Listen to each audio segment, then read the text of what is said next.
you nurtured those relationships. Yes. You grew them both on the court, off the court, students, the community, all of those sort of things, and come back and you say, all right, I'm staying. Yeah. So let's get into this year because one thing you always hear in basketball is players get in a zone. Yeah.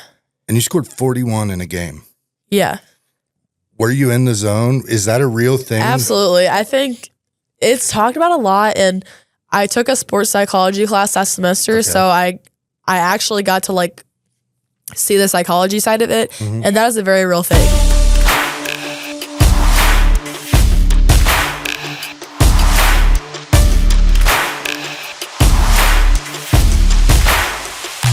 Welcome to Jacket Talk on LEB TV.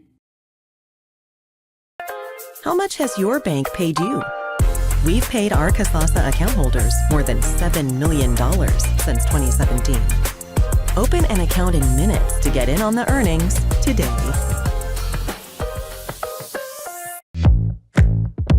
My name is Jaysha Connor, owner and nurse practitioner here at Ginger Wellness. I believe that sometimes healthcare does too much, and I believe that's where wellness centers can really bridge that gap and really give people some confidence in natural ways, healthier ways, to really improve quality of life and to get healthy.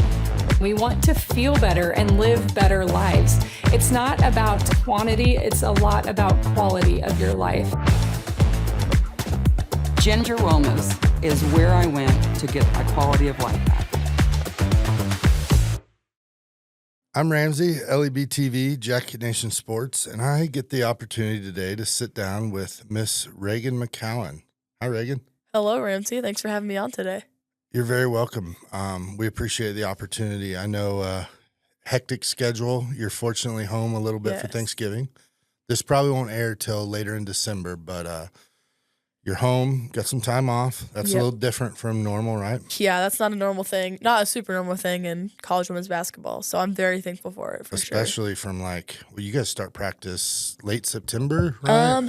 Yeah, we started our first official practice, I think, was mid-September. Yeah, first game was later October. So yeah, we've been in season for 2-ish months now, 3 months. Yeah. But yeah. I know you guys just when do you go with next game? We play University of Cincinnati December 6th. Okay. So that's our next game. We practice Sunday. I leave Friday. So get to be home for the holidays. I'm thankful for that, though. Well, I'm going to get started here. I'm going to ask you a question. Okay. Who's better, LeBron or KD, and why is it not KD? I feel like Tim Cole put you up to ask me this. And Nope. I'm going to go with the better scorer is Kevin Durant, because I've been a KD fan my whole life. I'm going with KD. I know everyone else is going to say LeBron, but I'm just very biased. I love KD. He's my favorite player forever, and he's the most lethal scorer in the NBA. That's just me. That's my opinion. Oh, that's lethal scorer. He hardly plays. I don't get it. Like he's the most dynamic scorer in the NBA. He's 7'1", can shoot the ball, can drive, 3-level scorer. I just think there's nothing else like him. I'll give you some. I'll weight your answer based on you do have experience and you're playing college basketball, and I played not much basketball, but some. Hey, you played for Coach Payne though. I did play for Coach Payne. Yeah, talked with Coach Decker about that, but I appreciate you coming in, and I want to kind of dive into student athlete life, college life, some of the different things, but first, just kind of give us a little bit of rundown of your family, your history, that sort of thing. For sure. So, my dad's Scott McCowan here from around Lebanon. He actually is from Buffalo, Missouri, but my mom, Renee McCowan, used to be Renee Luthi. All of her family's around Lebanon. So I would like to say I'm very deeply rooted here.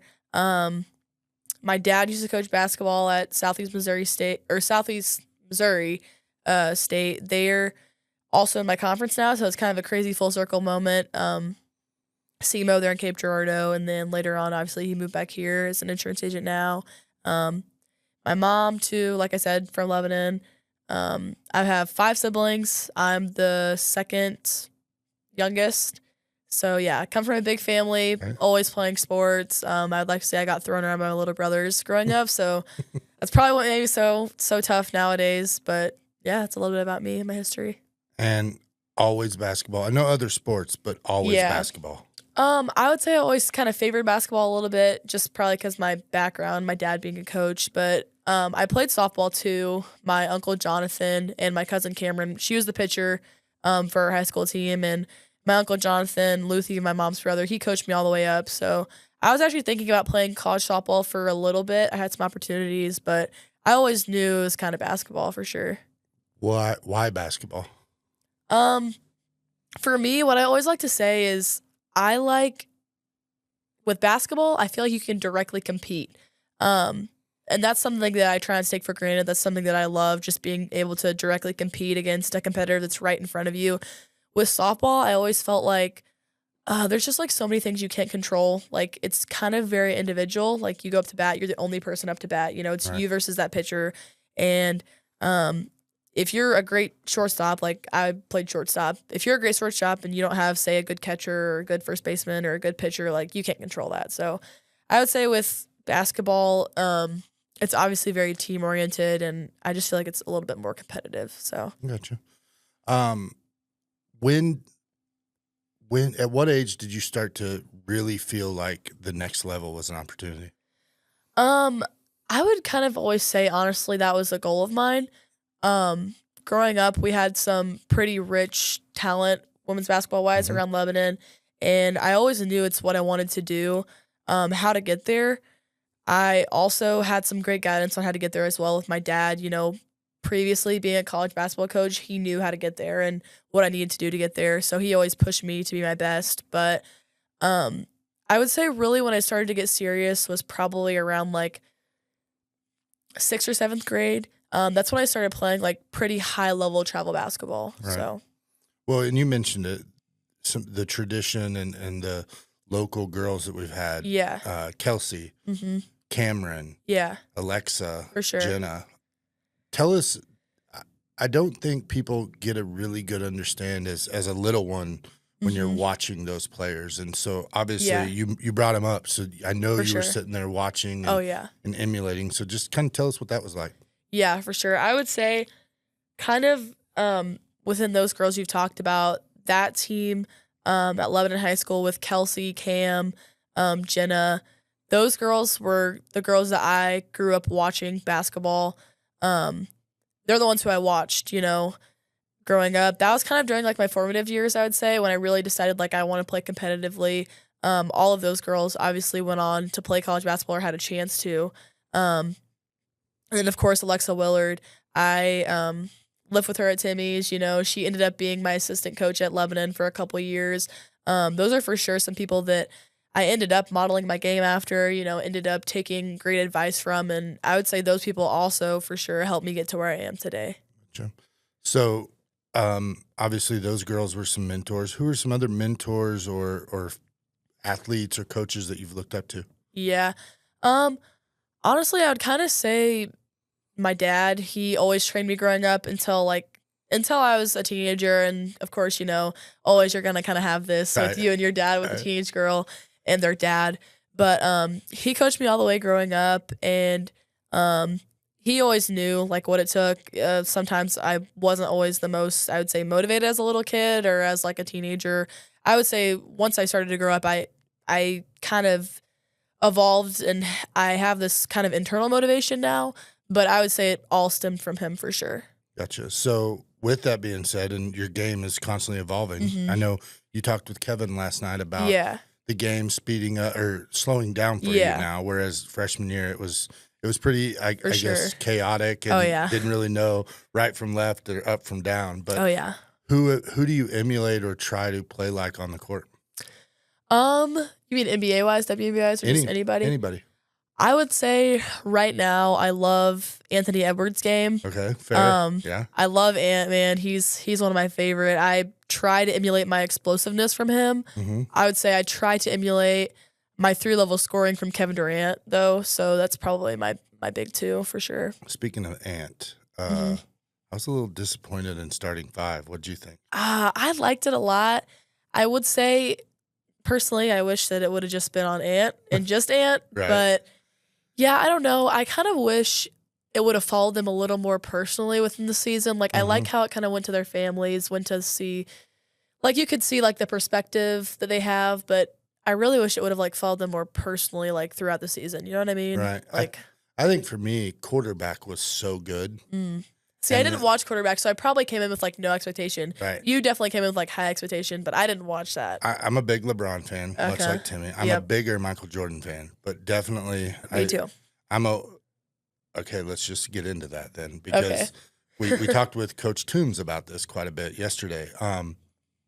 I think it's Jordan 1A LeBron. I think that they're both equal. Oh, I agree. I just think LeBron, there's one step LeBron can't get to, and that's just the brand and all of the things that go with being an professional, an athlete and a professional athlete. Yeah, So, I you? agree. Oh, I completely agree. I think, I think it's really hard to compare them because they're both from different eras. Obviously, it's like you can argue like, oh, like Michael Jordan was playing against plumbers. Well, you know, I don't really think he was. Like that's always the argument. It's like whatever, but I think Michael Jordan's game was so different, and it was like something that we hadn't ever seen before, being that all-around player, which LeBron I think just took it to a whole nother level. But obviously, I'm not a super huge fan of LeBron, so I'm going to say Michael Jordan, but Not the only thing I don't like about LeBron. no, I respect his game for sure. His game is great. His shoes are terrible. Yeah, I agree. I would KD's agree. shoes aren't great either. I love KD's shoes. I'm pretty biased, but I love KD's is that what shoes. you wear, or you guys? I can't now. We're Adidas sponsored, so I wear Trey Young's, Anthony Edwards, Damian Lillard's, but Gotcha. I like. I some wore Dame. KD's all the way up until I couldn't anymore. Dame is legit. Yeah, he is. He's just an assassin. Dame time. Yep. Yeah. Trey Young. I can't get on the Trey Young bandwagon. Yeah, I think he's a little too crybaby for me, for sure. I think, and it's also he's in Atlanta, and oddly enough, I don't feel like Atlanta gets the. Yeah. I feel like it should be a bigger name and a bigger I thing, agree. but it just feels like Atlanta's kind of always over there, and Yeah. the rest of the NBA is in front. But For sure. enough about that. We obviously agree Michael Jordan is the GOAT. She said it. I said it. We all say it. But LeBron is right there. KD, I wouldn't even put – I argue KD's not even a top 25 player. All right. Well, he might have a knock on his legacy, whatever, going to the Warriors. Okay, that to me, that doesn't take away from the player that he is. He's good. He is. I mean, I just think he's beating LeBron in a one-on-one battle. Like, is LeBron taking him to the hole every time and probably scoring too? Yeah. But he's also stepping back, sniping one in his face every time too. So I'm like, score is probably going to be 21-21 if they're playing one-on-one. KD would just break in half, though. He's so little. I know. He's yeah. like tall. I know. But I think you Yeah. probably have bigger ankles. I than think KD I do does. too. Yeah. Have you seen his feet? His feet are about this long, just straight flat. Like, this is what his foot looks like. Like, it's concerning. Well, I do enjoy his game, and can we agree that Steph Curry's not great? See, I like Steph Curry's game. I think, from my perspective, the thing I take away from his game that I try to put into mine is the way he moves off the ball. It's insane. Like, if you just watch like where the ball is, you don't watch the ball. You watch him the whole possession. Oh my gosh, the stamina and the motor you have to just Slipping all the some of time. those, you're around Like, the it's screens, crazy. curling, Yeah. that sort of thing. It is Yeah. pretty nuts because it's crazy. I think growing up, the way you played off the ball was talked about, but Mhm. like Steph, not only did he change where to shoot from, Oh, the yeah. logos and For all sure. that stuff, but that sort of his game is something. When I was growing up, it was always talked about the Princeton and the backdoor cuts and how big those were, but Yeah. it was Princeton, so it was Right. never like really big, but when they were good, it was big, Yeah. But watching Steph, he kind of took all of that to the next level. Yeah. So it's fun to see. But let's get back into a little bit more about you. You're a college athlete, a Division I athlete. Coach Toombs told me yesterday, less than 7% of high school basketball players make it to college and play on a college team. What's it like? What's the difference between high school and college?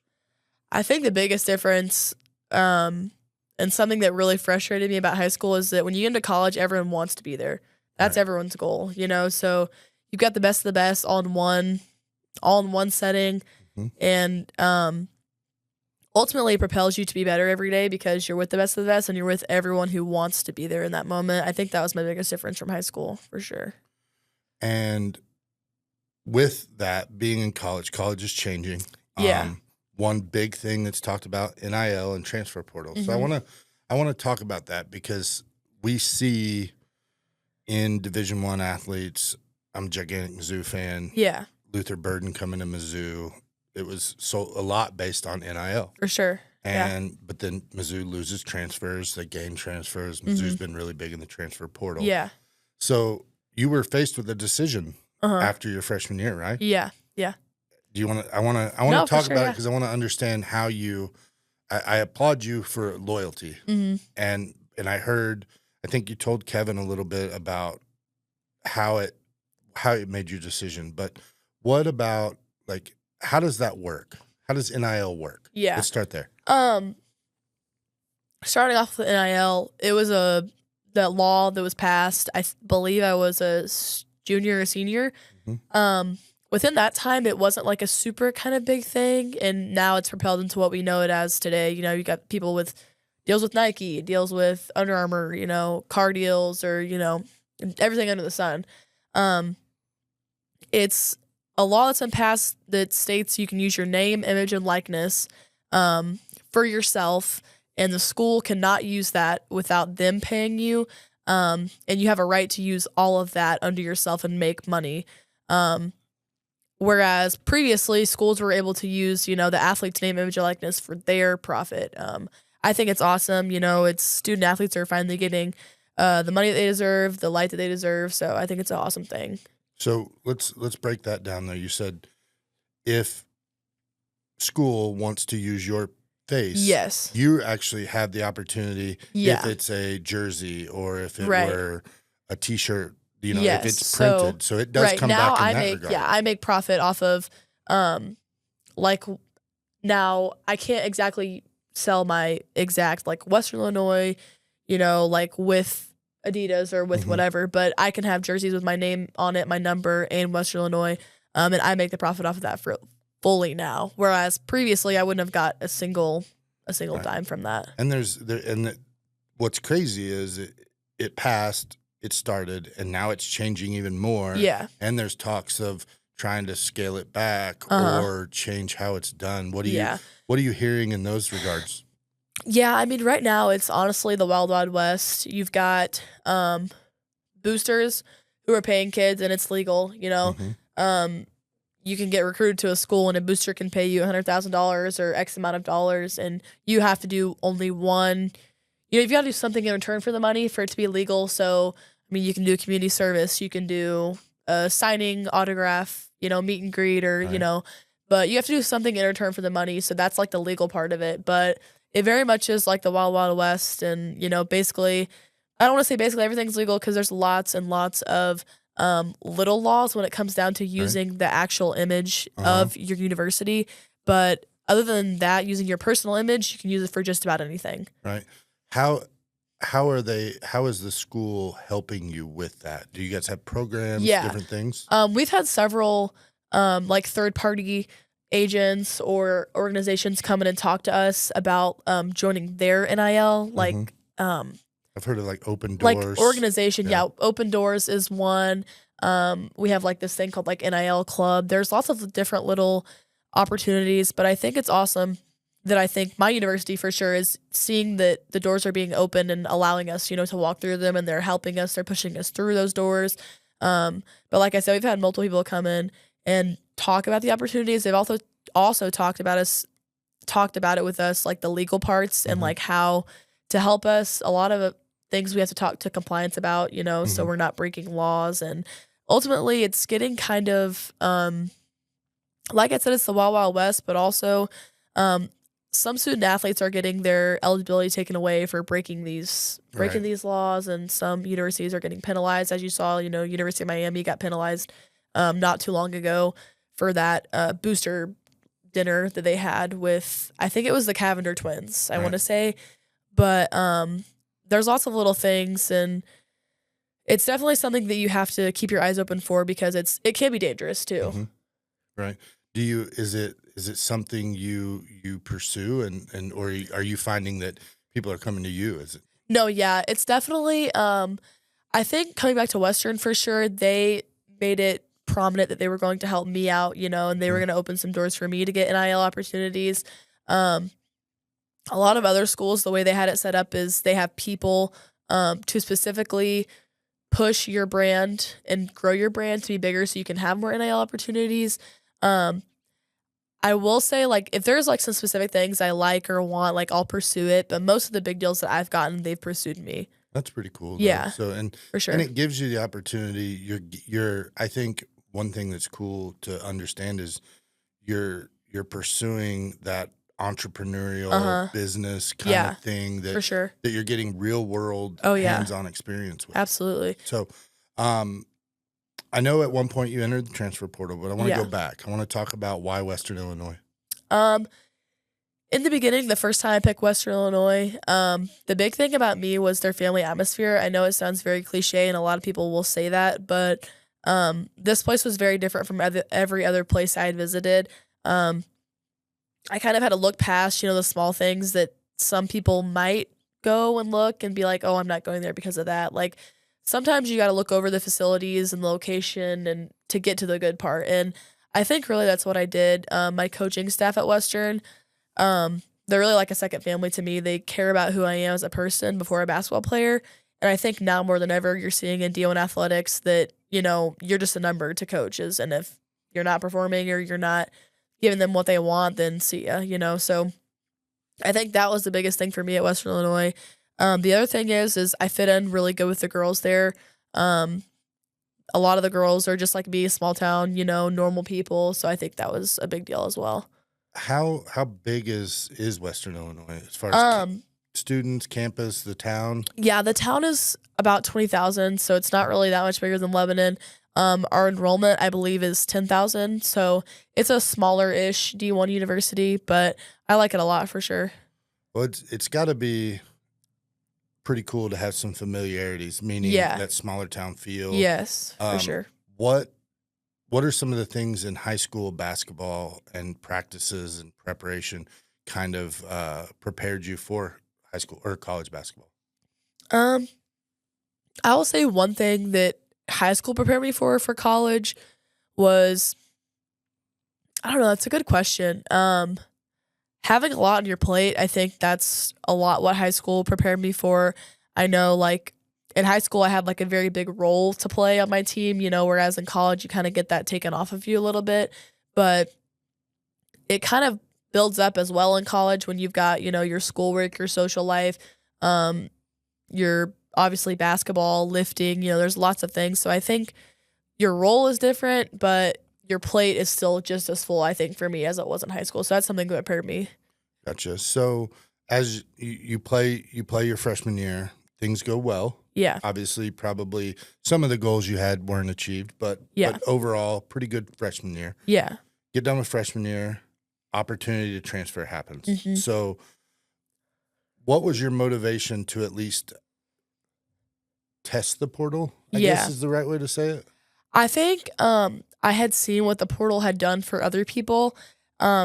Nothing was necessarily wrong at all where I was, but I saw the good things that it had done for other people, and I kind of wanted just to test it out and see, like, hey, what could be out there? What might I gain from this? So that definitely is what motivated me in the first place to at least, stick my toe in the water. Right. Okay. So ultimately, you decided to stay. Right. Made the choice, and I think it's working out Yeah, well for you. for sure. I will say it was one of the toughest decisions I think I've ever had to make. It was way tougher than the first decision, which was, where to go in the first place. But to stay, it was even tougher because I got in the portal. As soon as I hopped in, my phone was blowing up. I probably had 35 phone calls or emails waiting for me, like, as soon as I got in. Like, Right. these coaches sit there and they're clicking. They're seeing who hops in as soon as. So it's like they've got somebody on it 24/7 that it's clicking, waiting to see the new names that hop in. Like, it's actually insane. So I hop in, And once it's all said and done, I had at least one Power 5 school, or I at least had one school out of every Power 5 conference reach out to me, but it ended up being, I don't even know how many schools, probably I would say over 30, but ultimately I narrowed it down. Like a couple of schools like were easy, like you don't want to go to George Mason or like George Washington or, you know, Oregon State, or, you know, there's like ones that I was like, like I kind of want to stay around the Midwest. So it was very easy to immediately narrow it down. Ultimately, I narrowed it down to the schools that were really, really interested in me. Like I wasn't interested in them if they just kind of wanted to play around, because the way this portal thing works is it's open for about a month, and it's either you go visit, they offer you then and you commit, or you don't visit, they're kind of just messing around with you. And that wasn't something that I was interested in. Like I knew I either wanted to stay or I wanted to go to some place that really, really wanted me, because where I was in the first place, you know, they really, really wanted me. And when I initially first hopped in, they made it very apparent. My coach had a meeting with me. He's like, listen, this door's always open. I know you're going to go on other visits, and, you know, they're probably going to have like nicer facilities, better this, but like just know you're always wanted here. You're always welcome back here, and I'm going to be actively still recruiting you to stay here. So I hope you're comfortable with that. And I was like, okay. So a couple weeks go by. The schools I've narrowed it down to was Oklahoma State, Missouri State, Wisconsin, and then Iowa State and Mizzou. So out of those 5 schools, I only ended up visiting Wisconsin, Oklahoma State, and Missouri State. So out of those 3, I was pretty well, I'd say. The ones I was seriously considering were those 3, the ones I visited on. And once I went on those visits, I kind of realized, you know, I don't really feel done at Western. You know, I don't really want to leave. My best friends are there. You know, my coaches who I think have my best interest at heart are there for sure. And I really wasn't ready to leave. So I pulled my name out, decided to stay, and it's been the best decision so far for me. All right. So it was clear you established relationships early. Mm-hmm. You nurtured those relationships. Yes. You grew them both on the court, off the court. Yeah. Students, the community, all of those sort of things, and come back and you say, all right, I'm staying. Yeah. So let's get into this year, because Yeah. one thing you always hear in basketball is players get in a zone. Yeah. And you scored 41 in a game. Yeah. Were you in the zone? Is that a real thing? Absolutely. I think it's talked about a lot, and I took a sports psychology class last semester, so I actually got to like see the psychology side of it, and that is a very real thing. Yeah. Really? When we played Southern Indiana at home, it was a home game. It's kind of like you're in that zone and nothing else outside of that basketball court like you see or you're paying attention to. Like that's how focused you are. That's like the only way I can really explain it. I remember the way that my sports psychology class explained it was like the way your brainwaves are like this, but when you're in the zone, it's just like this the whole time. And I don't know, it's like really weird. That's the only way I can explain it. But once you're in that zone, if you've never felt that as an athlete, hopefully you do, because it's one of the best things that you can experience, in my opinion. I bet it's crazy because like I don't remember exactly what your shooting percentage was that night, but I think 60-ish%. Yeah, I don't remember. It was pretty good, but no, yeah, that's a game I will never forget for sure. And then like it comes across my Twitter feed and I'm like, holy, like 40, that's legit. Yeah. That's scoring. Yeah. And it kind of goes directly into that KD. Yeah. Because you were scoring from all, I don't remember exactly again how many 3-pointers you had, but there was a few. And then you scored inside, outside that game. Yep. You know, with social media, I kind of want to dig into that a little bit. Uh-huh. With social media, we have the opportunity. Both coaches said yesterday how there are no secrets anymore. Yeah. You have that information in front of you. I think Lebanon is doing a great job locally here of embracing now social media and starting. I know Coach Decker was talking all about how important it was for just to create a Facebook page for the basketball team. For sure. And then giving the student athletes the opportunity to be on there. I heard you talking to Brian about media days and that sort of thing. So how do you embrace that, and how do you take advantage of that? I think it's something to really take advantage of. And especially, with the new NIL stuff, it's really giving athletes a platform to build their name, image, and likeness, whether you're in high school or you're in college. I don't know if athletes are very aware of this, but you can also do NIL deals in high school too. Obviously, it hasn't been super explored yet, but I think social media is really giving athletes that platform to really be who they want to be off the court, but also share who they are personally. Be who they want to be on the court, but also share personally who they are off the court. I also think it's a super big thing. I know for me, I use Twitter, it's called X now, as a recruiting platform. I think a lot of other athletes do as well, and I know that coaches use it as well as like a recruiting platform. So I think if you're not taking advantage of that and building your brand on social media, then I think you are really, truly missing out. Well, like I said, fortunately for us, I know your dad always tweeting stuff. Oh, yeah. He's very active. You've been in. And so it's good for us to be able to see it and help bridge some of those gaps too with athletes. So I'm excited to continue following you that way. I've got a few more things I want to talk about. Most of the hard stuff's out of the way. Okay. But what's next? I know you got 2.5 more years of college basketball. I don't know for sure what's next. Obviously, right now, I think it's very, very humbling to be compared to names like Juju Watkins and Hannah Hidalgo, Malaysia Full-Wiley, I'm up there ranked in the top 15 on ESPN in my grade, so I think that's something that's very, very humbling. I think if you would have told me that when I was here in Lebanon in high school, I probably wouldn't have believed it, But I think, honestly, it shows me, like, how much I believe in myself. Like, that's as far as it's going to take me. If I believe I can get there, then I'm going to. I know some people have saw ESPN has me like in the lottery pick for the draft for the WNBA. I think that's awesome, and ultimately that would be an insane dream, Right. But I think for me, my career, I'm not really for sure what I want to do yet, 100%.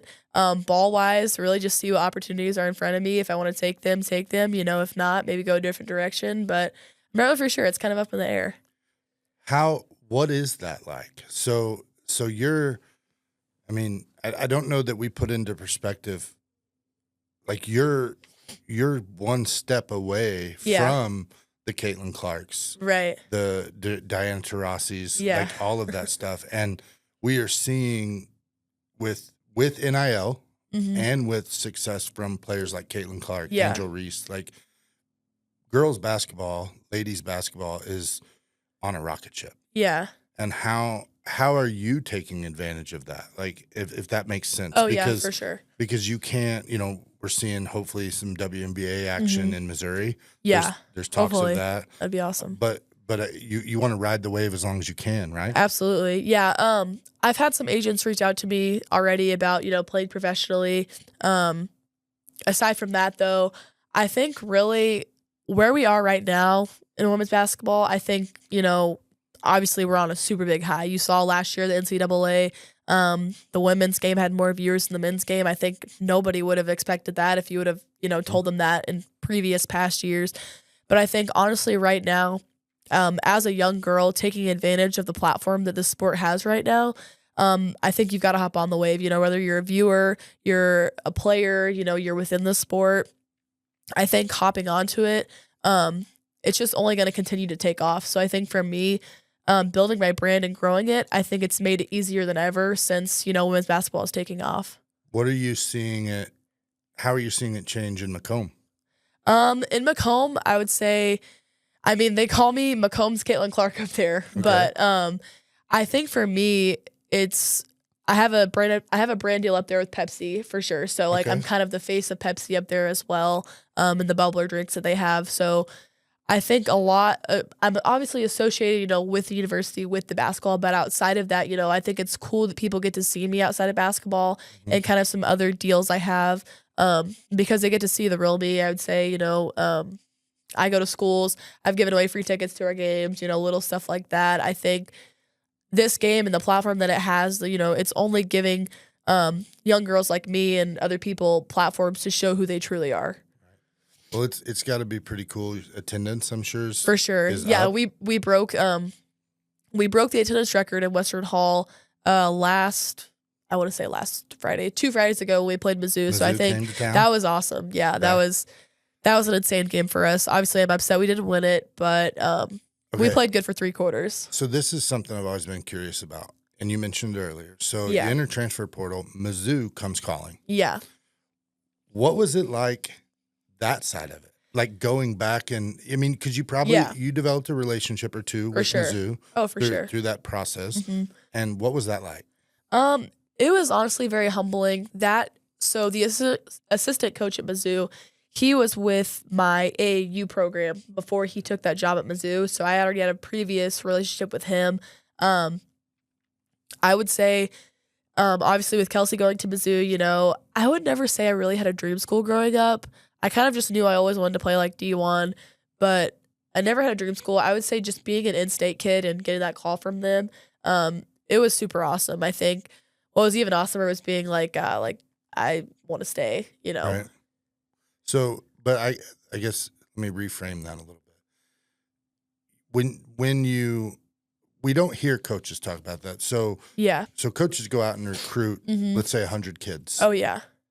75 of those kids fall off. Uh-huh. They got 25. And in Yep. those relationships they build in that 25, those 25 people, then you get to go back and compete against that coach. Right. It's yeah. How was that? Like, that's what I'm getting It at. was so like you said, like that actually happens way more often than not. Like within the OVC, the coaches that I've played against that actually recruited me when I was littler, I mean, there's probably 2, 3, or 4 of them that did that. Now, within those, I remember specifically at SEMO, I went on a visit to SEMO and I really wanted to go there because my dad had coached there. And so I went there on a visit. They invited me. They ended up not offering me. It really, really hurt my feelings. I remember I thought like, oh, it's the end of the world. Like they didn't offer me. Like I can't go to SEMO. Like what am I going to do now?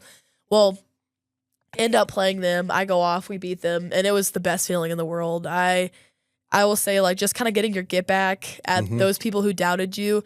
It's one of my favorite things ever. Like just someone telling me that I can't do something and I do, you know, which going back to the Mizzou thing, obviously we lost that game. I had a pretty decent individual performance, but just being able to compete against those girls in that team, I played AAU with 5 or 6 of them on Mizzou. So getting to play against some of my best friends and the coaches that I know, that was super fun for sure. So, you get to go back, you get to play against Mizzou. What's the goals for this season? Where do you see, what do you think the team can do? Yeah, I think the ultimate goal, which of course, you know, everyone's going to say this, but my ultimate goal for this team is to win the OVC conference tournament and then get a bid to the NCAA tournament, go dancing. You know, I think it's everyone's goal, but I do think it's a very, very realistic goal for us this year. We've got a transfer from St. Louis University. She's a 6'3" post player. She has helped me out a ton. Especially like scoring inside. I don't get doubled as much, and if I do, I can just go to her. So I think that's helped me a lot. Gotcha. So what would you, have you, in competition playing games, have you ever, you're a competitor. You mentioned one of the reasons basketball, because it puts you on an island, you got to compete against another person right there. Have you played or battled against somebody that you maybe didn't compete with? I don't, what's the competition level like? Like, how is that? I think what people probably don't really realize is like at the D1 level, every single person, even down to the bench player, was the best person on their high school team. Right. Whether they went to a 6A high school, a 1A high school. I mean, obviously you're going to have more probably bigger school players than smaller school players. But I think what people don't realize is like the competition you're going to get from those starters and the competition you're going to get from that very last bench player, it's that about this much difference. Right. You know, everyone is the best of the best. So being able to compete against those players, I think, makes you even better. Do you have anyone on the schedule you're looking forward to competing with this year? My big one was Mizzou. You know, I was super pumped up and excited to compete against them, especially on our home court. You know, you don't see that very often, I think. But another big game I'm excited for, I think, probably is Southern Indiana. They're kind of our rivals within our conference. So the team we played last year, and I had 40 5 or however many I had. But yeah. Well, it's got to be cool to continue growing, continue evolving as a player. One thing what is your pregame like? Like we're going back. Yeah. Because I heard you have a pregame song, or at one point had a pregame song. Well, I have this thing I do before the game, every game. First off, we have our pregame shoot around. Uh-huh. After that, I go home, I take a nap, about an hour nap. I have to have it. If not, my whole routine's messed up. An hour nap is terrible. Hour nap. That's like more than I know. It's like more than like the power nap. It's Right. bad. It's more than the power nap. It's less than the 3 hour that they want you, whatever. Okay. I take an hour nap. Kill me. But after that, I come back to the facility. I've got my headphones on, my little Beats overhead. I've got everything tuned out, blocked out.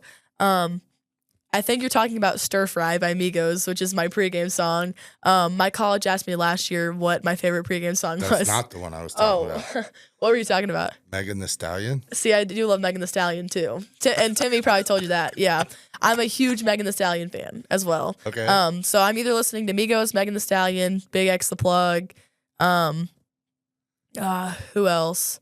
Boss Man D-Lo, he's one of my favorites as well. I don't know if you probably know any of these people.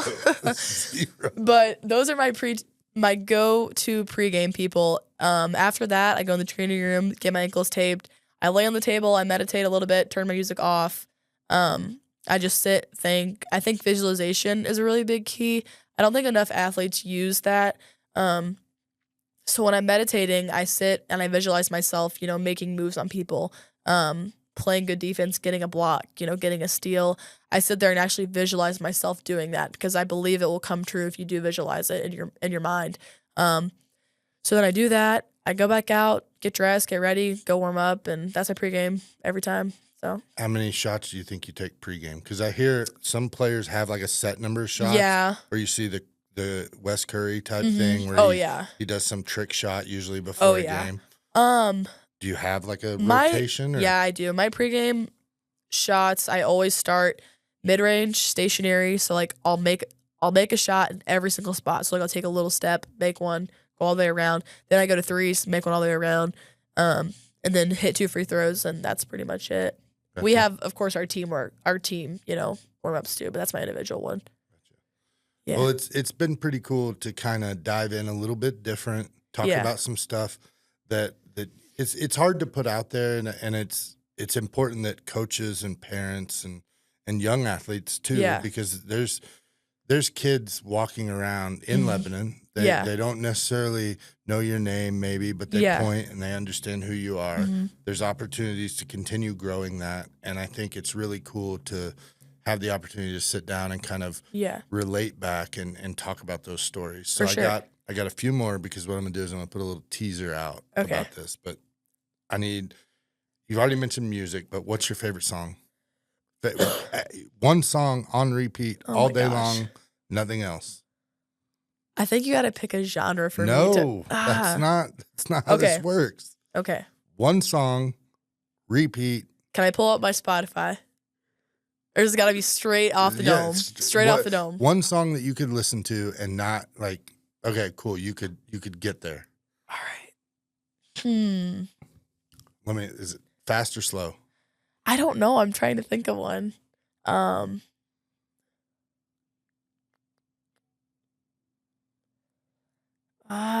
don't know. Because it's like one song you got to listen to for the rest of your life, 24/7. No, just a day.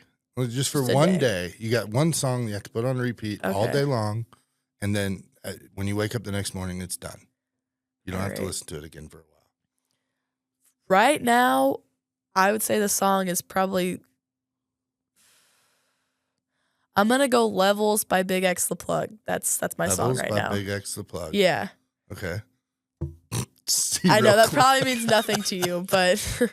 I was just told I need to listen to Kendrick Lamar and was like... Okay. You don't know who Kendrick Lamar is? I know who he is, and I know the one song that's like A minor. That song, but like that's a diss track. Him and Drake got into it. Yeah. Did Drake get like a lawsuit or something this week? Or does he something that Drake's in court or maybe something? I don't stay. If I don't hear the song on my TikTok. That lyric though is about he's dissing Drake for Yeah. being into minors. But Right. so maybe that could be. Movie.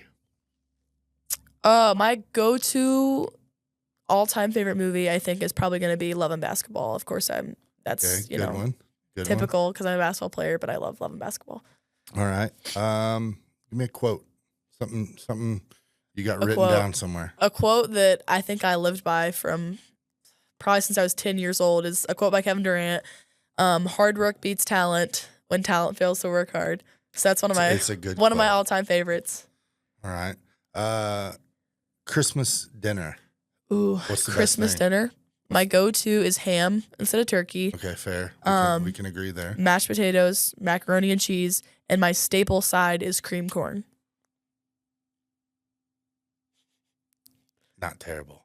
You don't like cream corn? No, I do. I Okay. enjoy it. Okay. That's a pretty solid And lineup. a roll too. I mean, And a that's- roll? Yeah, Mashed potatoes. Lumpy no or gravy. smooth? Smooth and no gravy. I can't do the smooth. I But the no know. gravy thing's good. People Yeah. that like brown gravy I I don't- don't trust them.